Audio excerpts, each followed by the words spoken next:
toujours mon cœur te chantera, car tu me délivres à chaque fois que j'ai peur. Mon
que ton cœur retienne mes paroles, ferme mes préceptes, et tu vivras. Guère la sagesse, guère l'intelligence, n'oublie pas parole de ma bouche, n'oublie pas parole de ma bouche, t'en détourne-moi par Dieu.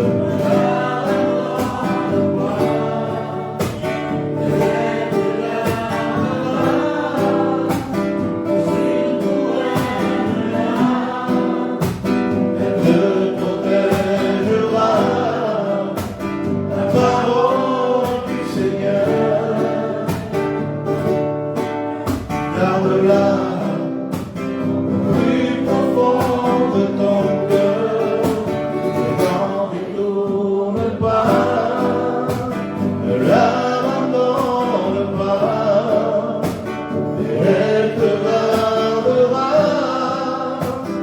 surtout aime-la, elle te protégera, la parole du Seigneur.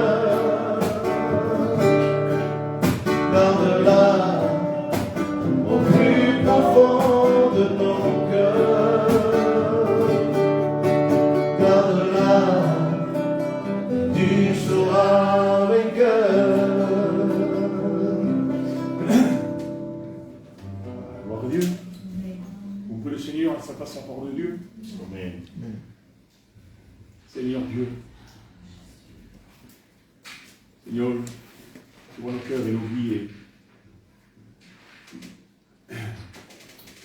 comment nous sommes venus ce soir, Seigneur. Nous avons besoin de ta parole. Nous avons besoin de ta présence. Nous avons besoin du Saint-Esprit. Nous avons besoin que tu nous régénères, que tu nous fortifies. Oui, d'enlever de nos cœurs tout doute et tout ce qui peut nous nuire à notre vie spirituelle. Je te prie, Seigneur, au nom du Seigneur Jésus, mon Éternel, de nous fortifier, de nous relever à travers ta parole qui est vie. Amen. Que le Saint-Esprit agisse ce soir et que ta parole percute nos cœurs. Amen. Merci, Seigneur. Amen. Amen. Voilà. Ce que Dieu a mis dans mon cœur ce soir, c'est, et je suis avec vous dans la parole, c'est que Dieu veut nous montrer à ne pas nous décourager, de croire, de marcher, de persévérer, malgré les vents contraires. Amen. Amen. Et j'ai pris quelques versets. Dieu m'a montré un verset hier, j'étais en train de lire et j'ai bloqué sur ce passage. Quand Genèse 17, il dit comme ça. Vous connaissez, quand il dit, il parle de la promesse d'Isaac, la femme d'Abraham, Sarah. Et quand Dieu lui parle à Abraham, il lui dit que sa femme enfantera, elle aura des nations, sortira d'elle des nations. Il dit dans le verset 17, Abraham, il dit quand il entend ça, il dit, Abraham tomba sur sa face. Il se prospère. Quand il entend ces paroles. Et il rit. Se prosterne, il entend ces paroles, une bénédiction impossible aux hommes. Et Abraham rit. Mais non de la même manière que sa femme Sarah quand elle rit. Sa femme quand elle rit, c'est pas pareil. Abraham, quand il rit, on le voit de toute façon, il n'est pas dans sa tente caché comme Sarah, en train d'écouter de loin, il est devant Dieu. Il se prosterne, Dieu lui parle. Il se prosterne devant Dieu. Le front dans la terre. Il se prosterne corps, âme et esprit. Il entend la parole de Dieu. Dieu lui parle personnellement pour son foyer. Il rit. Mais il rit d'une manière qui n'a aucun doute dans son cœur. Parce qu'il croit. Il est quand même le père de la foi. C'est un exemple pour nous aujourd'hui. Abraham, il rit en disant, c'est vrai, c'est impossible aux hommes. Impossible à l'homme de croire ça. Mais moi, il dit, je crois. Il rit d'un rire joyeux, si je peux dire. Ce n'est pas un rire douteux, ni un rire hypocrite. C'est un rire comme un rire de joie en disant, c'est impossible, Seigneur. C'est impossible. Et quand il parle un peu plus bas, on dirait qu'il ne croit pas. Mais dans son cœur un peu plus bas, et puis dans les évangiles, nous parle d'Abraham, qu'il croit. Écoutez. Abraham se jeta le visage contre terre et il rit. Car il se disait, naîtra-t-il un fils à un homme de 100 ans? Impossible, les frères. Lui et sa femme aussi, elle était vieille. Eh bien, on le sait ça. Quand on lit le passage, quand on lit la parole, on sait tout ça.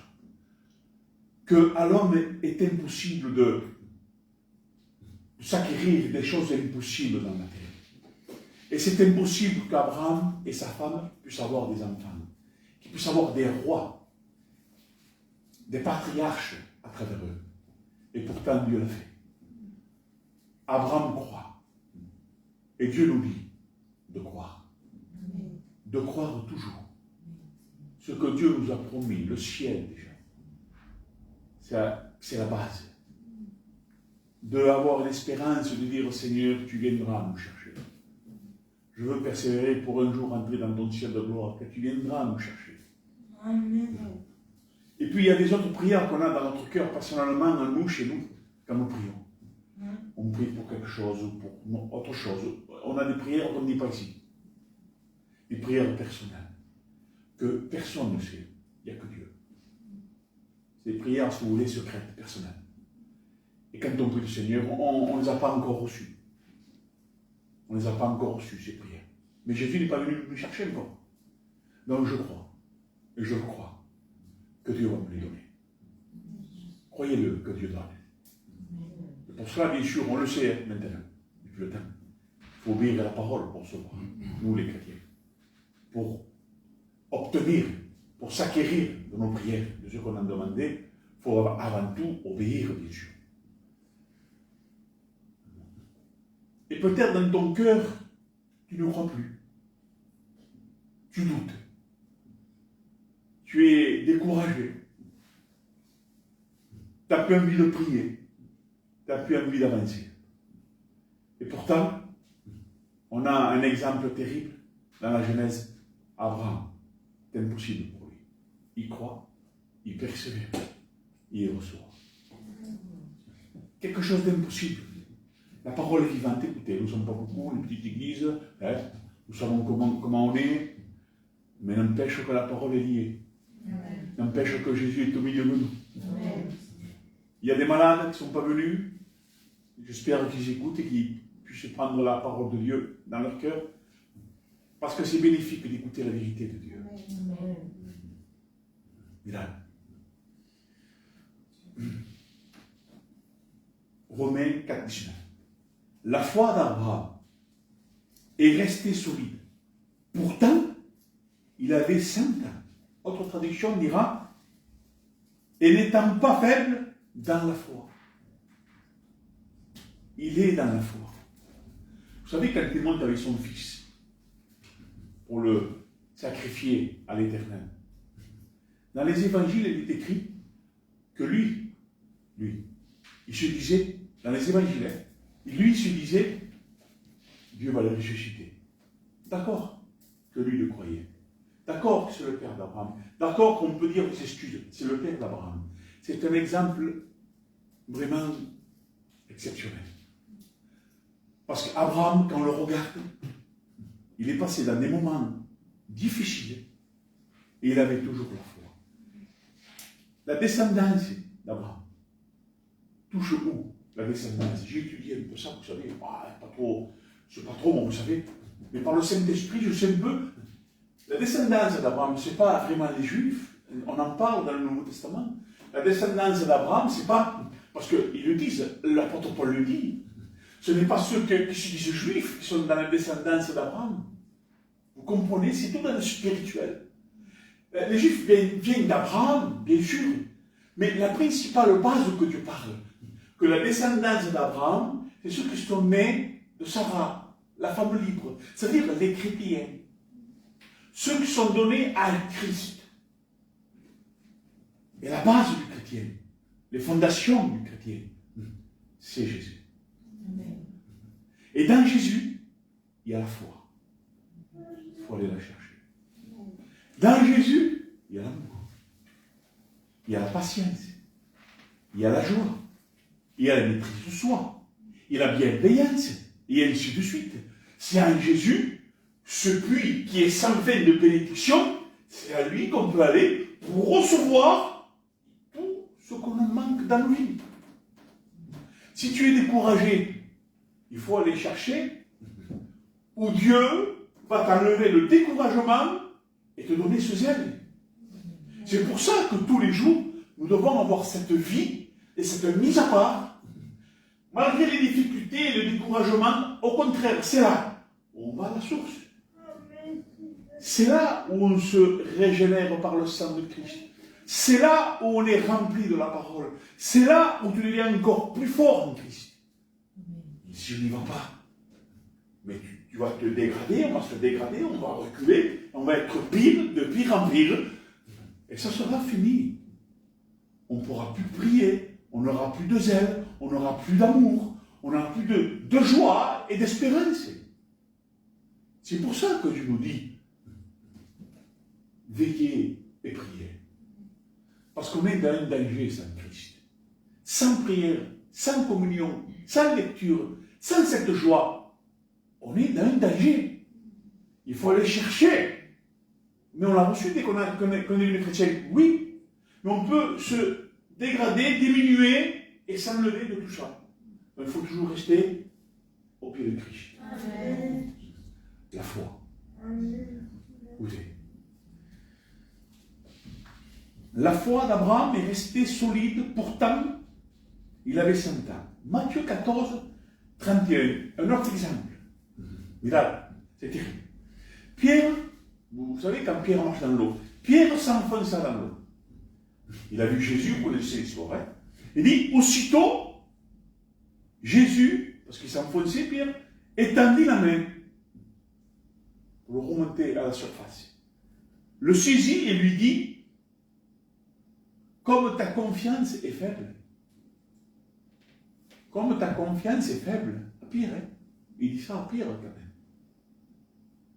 Et nous, on a toujours confiance.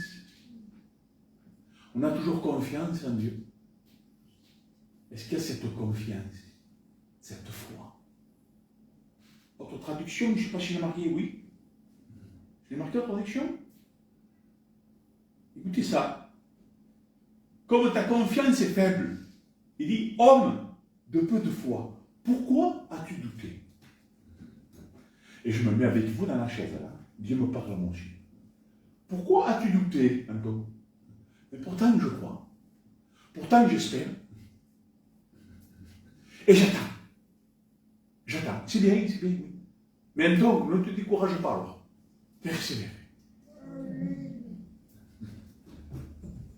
Ne pleure pas en gémissant, en disant, le Seigneur a, en quelque sorte, hein, on ne le dit pas, mais ça effleure notre pensée, notre cœur. Il n'est pas juste. Il guérit celui qui a l'angile, et celui qu'on va lui couper la main, il ne guérit pas.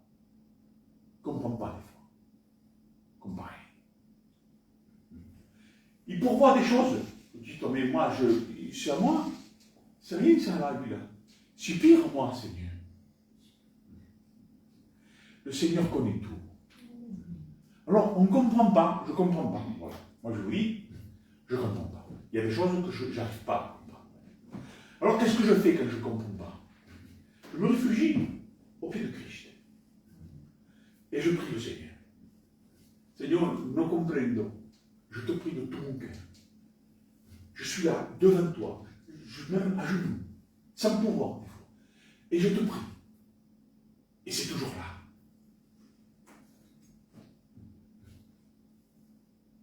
Même pas une mouche volée, les frères. Alors, je ne sais pas si c'est le Saint-Esprit, je ne sais pas. On est quand même des chrétiens. Alors moi-même, je me dis, accepte. Crois, parce que la vie n'est pas finie. Et avance. Prie toujours. Et sois toujours dans le fruit. Sois près de Dieu. Si Jésus vient, on a tout gagné. Mais la vie continue. Et Dieu peut agir. Il peut. Oui, non? Et c'est pour ça qu'on vient devant Dieu. Il y a des choses qu'on ne comprend pas, qu'on a compris. Il y a des choses qu'on ne comprend pas. Mais on dit, Seigneur, je le comprendrai. Sûrement. Avant tout, restons chrétiens, enfants de Dieu. Avant tout, disons, moi, mon but, c'est le ciel. C'est vrai. Il y a des choses qu'on demande, des choses qu'on ne comprend pas. On voit des choses que je ne dis pas. Les païens sont guéris, il va en boîte et tout. Il va à la réunion, il va en boîte. Il va à la réunion, il va en boîte. Il va être paralysé. Hop, le paralysé, d'un coup, il est guéri. Je ne comprends pas, moi, là. Qu'est-ce qui se passe? Qu'est-ce que je fais? La Bible. La Bible. Faites attention aux faux témoignages. Faites attention aux faux prophètes. Si on vous dit je suis là-bas, n'allez pas. Hein. Ça veut dire quoi ça? Si on vous dit je suis là-bas, n'allez pas. Ça veut dire qu'on a l'évangile, on a la vraie parole. Que celui qui tourne le sens, que celui qui dit l'autre évangile, n'allez pas, n'écoutez pas. Soyez bibliques. Pour ça, il faut lire. Mais là, écoutez bien, c'est terrible. Genèse 18, 11. Sarah, c'est pas pareil. Elle ne rit pas comme son mari. Sarah, elle se mit à rire en elle-même. Verset 13 dira, le Seigneur demanda à Abraham, pourquoi Sarah a-t-elle ri? Non, le savait. Il ne sait pas, Dieu. Il ne sait pas les anges. Vous savez qu'un ange, quand Dieu envoie, ce n'est pas de lui-même qui vient. Il a une mission à faire. Lui, il écoute Dieu. Il vient lui parler. D'accord? Il faut savoir que Dieu parle. Dit, pourquoi elle a ri? Il veut nous faire comprendre. Il veut faire comprendre à Abraham pourquoi il rit.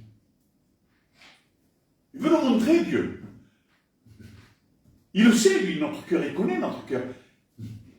Pourquoi, des fois, on rit? Ça veut dire, pourquoi, des fois, on ne le croit pas, on doute. Pourquoi des fois on limite Dieu? Et Dieu veut nous faire savoir dans notre cœur ça. En disant, pourquoi? Mais lui, il le sait. Le but d'un chrétien, c'est vrai qu'il peut prier pour te guérir. Et on peut être guéri. C'est vrai qu'on peut dire, Seigneur, résous ce problème. Et Dieu le résout, ce problème. C'est vrai que Dieu peut tout. Mais nous, personnellement, nous devons avoir, en tout lieu, à tout moment, et la première des choses, c'est vivre dans la parole. Amen. C'est la base. Par-dessus ça, Dieu dit, je pourvois. Il peut te guérir, il peut te donner à manger, il peut te donner des habits, il peut te donner une petite maison, une petite voiture pour aller travailler. Il le fait, c'est vrai qu'il le fait. Mais on ne vit pas pour ça. On vit parce que Dieu s'est révélé dans nos vies, nous aimons le premier. Maintenant, nous, on l'aime, c'est normal. Mais il faut, pour l'aimer et pour toujours l'aimer, toujours à ses pieds. Amen. Toujours prier. Toujours lire. Toujours avoir des moments devant Dieu. Tous les jours.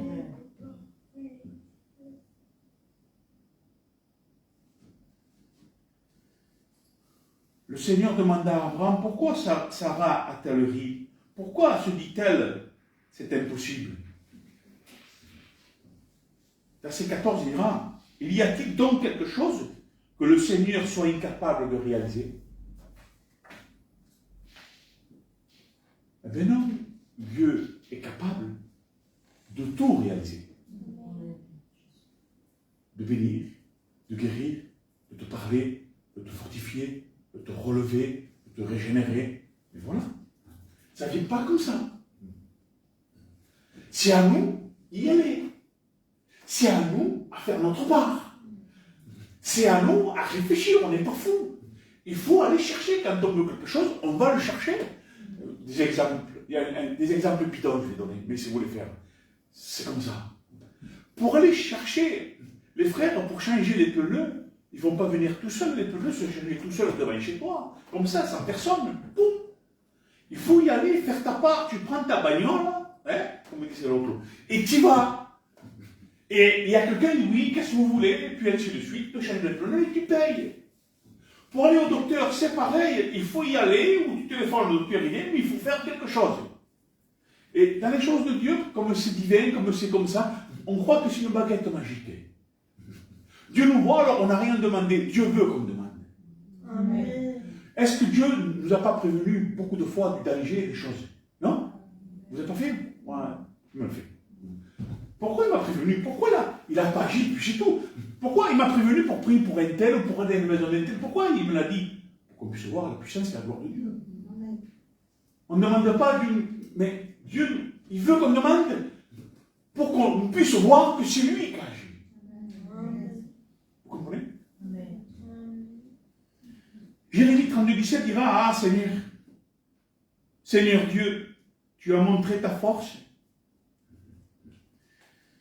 et ton savoir-faire en créant le ciel et la terre. Rien n'est trop difficile pour toi. Je ne sais pas, mais on lit pour lire ou quoi? Dieu a créé quand même le ciel et la terre. Quelle loi c'est ça? Qui fait? Qui va créer le ciel et la terre? Mais qui va faire tenir le monde comme ça sur l'univers? C'est quand même quelque chose. Hein? Le soleil, la lune, les étoiles, tout ce qu'il y a dans la terre. Ce matin, j'étais en train de rouler et je voyais la montagne. Ah bah, la montagne, il y aura des ciels. Dieu a séparé les eaux du ciel et de la terre. Dieu a remis tout à sa place. Tout seul, je parlais tout seul. J'ai regardé ça, je dis, mais la foi, c'est une casse. Les forces qu'il faut avoir pour faire ça. Il est tout puissant. Une colline. Tu peux la faire, la colline, toi? Tu peux monter une colline, tu peux planter des arbres. Non, on ne peut pas. On peut faire des monceaux, des petits monceaux. Oui, non. Des petits monceaux, on peut faire. Mais tu peux faire une colline, tu peux faire une montagne. On ne peut pas. On peut faire du soleil, une lune. On peut faire tenir la terre comme ça. On ne réfléchit pas assez, je pense. Nous voyons dans la Bible comment Dieu est tout puissant. Dieu est tout puissant. Il peut tout. Amen.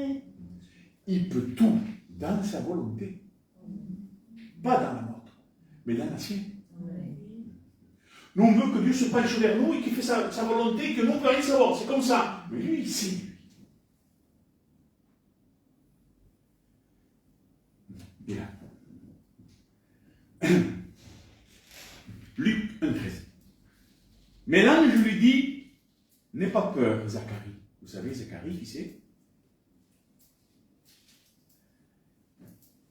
C'est le mari d'Élisabeth. Il dit, car Dieu a entendu ta prière. Zacharie demande un fils. Il prie. Sûrement qu'il priait, non? Quand il te manque quelque chose dans ta vie, nous prions, non? Oui, non? Ouais. Quand il nous manque quelque chose, quand on a besoin de quelque chose, on demande à qui? Quand c'est quelque chose d'impossible, on demande à Dieu. Et même quelque chose qui est possible, est-ce que c'est ta volonté, Seigneur? Zacharie demande, sûrement qu'il a prié. Elisabeth aussi, sûrement qu'elle a prié. Et dans un ange impossible aussi, lui aussi, il reçoit Baptiste, Jean-Baptiste. Tout dans la volonté de Dieu. Quand lui, il veut. Il a. Luc 24, 38. Mais Jésus leur dit, pourquoi êtes-vous troublés? Il parle à ses disciples et à ceux qui étaient dans la maison parce qu'il est ressuscité et il vient dans la maison comme ça. Pourquoi avez-vous ces doutes dans vos cœurs? Pourtant, on en a vu des choses. Les disciples, ils ont vu des choses terribles. Et Christ leur dit, pourquoi vous doutez? Pourquoi vous doutez? Mais regardez les mains et les pieds. Regardez. Tout est fermé dans la maison. Il vient comme ça. Il doute. Il dit, mais attends, c'est pas un fantôme, c'est pas quelque chose de... Non, mais regardez. C'est moi. Qui paye dans Seigneur. Malgré tout ce que Dieu a fait pour eux, malgré tout ce que Dieu a fait pour eux, quand on prie, Dieu vient. Il se présente au milieu de ta chambre. Reconnais-le. Reconnais-le qu'il est là. Chrétien, chrétienne. Reconnais-le que quand tu pries, il est là. Il faut qu'il se fasse connaître encore. Encore, il faut qu'il dise, c'est moi. Le chrétien, le vrai chrétien, la chrétienne, quand il prie dans sa chambre, crois-le qu'il est avec toi. Qu'il t'entend. À chaque fois que tu te mets dans ta chambre, frère et soeur, pour prier, crois-le. Tu le dis de tout mes corazones et au nom du Seigneur Jésus-Christ. C'est une vérité que je vous dis là. C'est vrai. J'ai fait l'expérience, les frères. Tellement, à un moment donné, je crains le toucher. Quand on prie, il y a le Père, le Fils et le Saint-Esprit, Jésus est là. Je te le dis. Il n'agit pas. Il agira en son temps. N'empêche qu'il nous parle des fois. Et beaucoup de fois.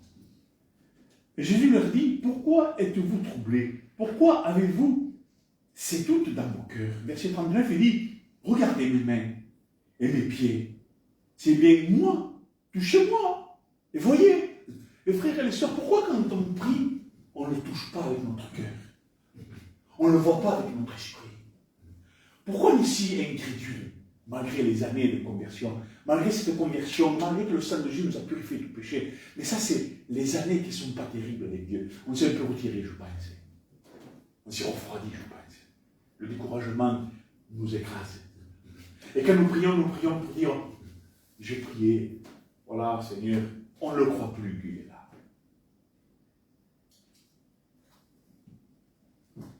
Regardez mes mains et mes pieds, c'est bien moi, touchez-moi, il dit. Et voyez, il dit ses mots, et leur montra ses mains et ses pieds.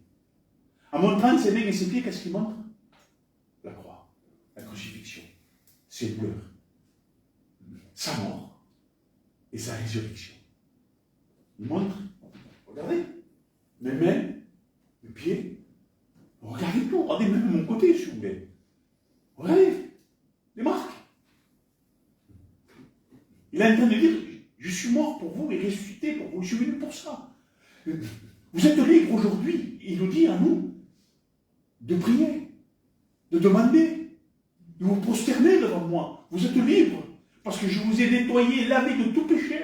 Vous êtes des nouvelles créatures en Christ. Maintenant, on peut le prier et il nous exauce. Comprenez ça? En montrant ses marques, il est en train de dire, je suis mort pour vous, je ne suis pas mort pour rien. Il y a bien quelque chose. Je suis le Tout-Puissant, il est en train de dire. Qu'est-ce que vous faites? Vous savez où il faut venir chercher la bénédiction pour être fortifié, régénéré, avoir le fruit. Où le chercher? Je suis mort pour ça, pour vous libérer. Pour qu'un jour je vienne vous chercher. Et nous, on a oublié ça. On a oublié ces moments, ces paroles merveilleuses de Christ. On a oublié toutes ces bénédictions qu'il a faites. On a oublié sa crucifixion presque aussi, qu'il est mort sur une croix, qu'il est ressuscité, tout ça. Mais, comme notre vie est fade, et elle est un peu trop retirée, on ne voit plus rien.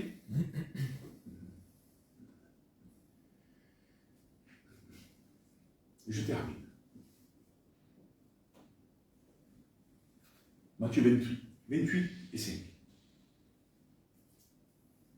L'ange dit aux femmes, c'est notre histoire, une vraie. N'ayez pas peur, n'ayez pas peur. Je sais que vous cherchez Jésus, celui qu'on a cloué sur la croix. Mais quand ils viennent au sépulcre, ils vont pour Jésus. Mais pour un Jésus qui est mort. Puisqu'ils viennent pour l'embaumer et pour mettre tout ce qu'il faut. Même se disent, qui c'est qui va l'enlever là? Cette grosse pierre, hein, qui c'est qui va l'enlever? Vous en rendez compte un peu? Et on peut les critiquer, ces femmes. Moi, je crois qu'on est dans la même situation. Beaucoup de chrétiens sont dans la même situation. Ils y vont, parce qu'ils ont... C'est Jésus, on l'a connu. Mais quand ils y vont dans un sépulcre. Il est mort. Il n'y a plus rien. Il n'y a plus d'espoir. Il n'y a plus d'espérance. Pourtant, Dieu leur a parlé quand même. Dieu les a prévenus quand même. Et l'être humain, c'est terrible comme il est. Ils y vont, ils disent, bon, mais alors, avec l'espoir, ils sont chargés en plus. Et qui c'est qui va nous enlever cette pierre? Et Jésus, ça fait un moment qu'il est ressuscité, qu'il est parti déjà. C'est des anges qui enlèvent la pierre. Jésus est sorti déjà, il est parti, lui. Les anges sont venus parce que Jésus est rentré dans le ciel. Et Jésus, c'est moi qui dis ça, mais c'est ça, hein? C'est biblique, si vous prenez la Bible, vous imaginez ça. Jésus est rentré dans le ciel, mais à peine, il est mort sur une croix. Hein? Il est rentré au ciel, il a dit, dans 3 jours, il a envoyé des anges, dans 3 jours, vous y allez, vous en avez des pierres, parce qu'il y a des femmes qui vont venir à la réunion. Et nous, on va à la réunion, on ne va pas dans la réunion, on dirait qu'on va voir un sépulcre quand on vient à la réunion. Un mort. Écoutez, dans certains chrétiens, Jésus est mort, c'est tout. Il est bon qu'il soit mort. Il est merveilleux qu'il soit ressuscité parce qu'il a vaincu, il a triomphé, il a vaincu Satan et la mort. Amen. On ne vient pas à l'église, on ne se met pas devant Dieu chez nous, devant un Jésus mort. Mais mort et ressuscité. Ça veut dire quoi? Mort, qui était converti, ressuscité avec lui. Amen. Vous comprenez ça? Amen. On ne vient pas voir un Jésus seulement mort, mais mort et ressuscité. Il est tout puissant de partout. Et on ne vient pas comme ces femmes pour l'embaumer. Il a tout accompli. Amen. Nous, on vient avec des aromates, ce que vous voulez, oui, mais en étant vivant. Parce qu'il est vivant. C'est avec notre sacrifice à nous, notre vie à nous, avec une bonne odeur qu'on vient devant lui, et de croire jusqu'au retour de Christ, que Dieu bénit, que Dieu guérit, que Dieu agit, que Dieu va venir nous chercher. Amen. Comprenez ça. Amen. Les frères et sœurs, au nom du Seigneur Jésus. Écoutez, chaque jour que Dieu fait, parce que c'est Dieu qui les fait les jours, cherchez Jésus. Ne montez pas dans un sépulcre, mais mettez-vous devant Christ, devant le ciel. Amen. Oh Dieu, gloire à Dieu. Amen. Que Dieu soit béni. On prie le Seigneur. Pour la gloire, la louange du Seigneur. Te louer, te glorifier, ainsi que tu as mérité, Seigneur.